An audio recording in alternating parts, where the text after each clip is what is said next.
Hi, welcome to this video made for the Worldwide Day of Genital Autonomy.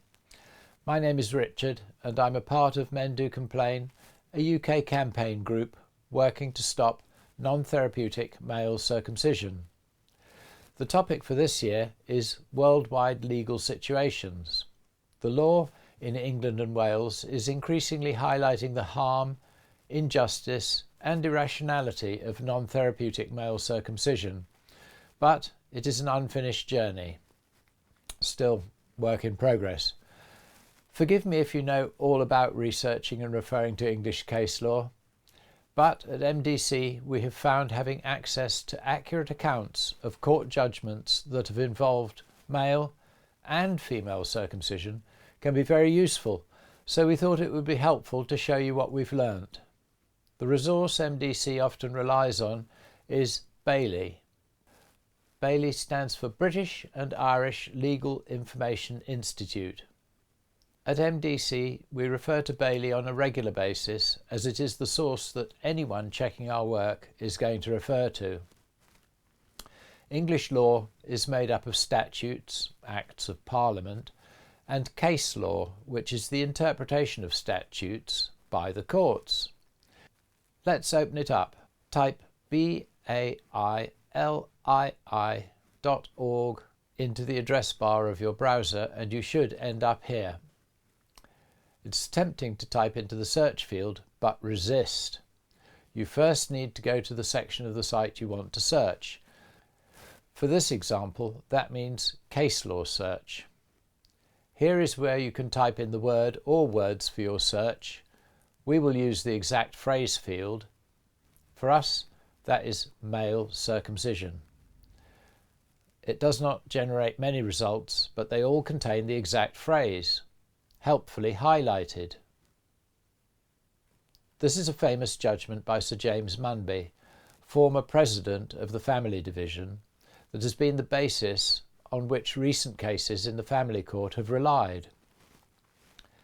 B and G are the anonymised children. Don't click on the view without highlights. The highlights are really useful, as we'll see in a moment. Okay, let's have a scroll down and see where we get to.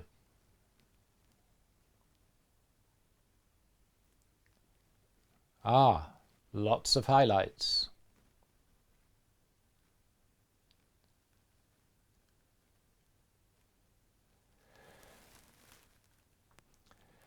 Here you can see the judge has done his homework, referring to Christopher Price and Brian D. Earp, both of whom are well known to people campaigning for a child's right to genital autonomy.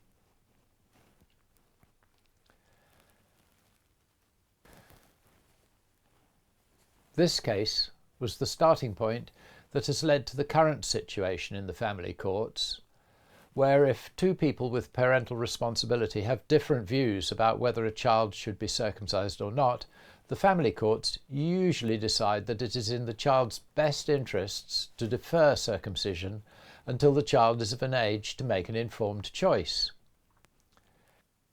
Another such case is this one, and you do need to see what the judge has decided. Here it is at paragraph 143 of the judgment, that the judge reaches her conclusion on the issue of circumcision.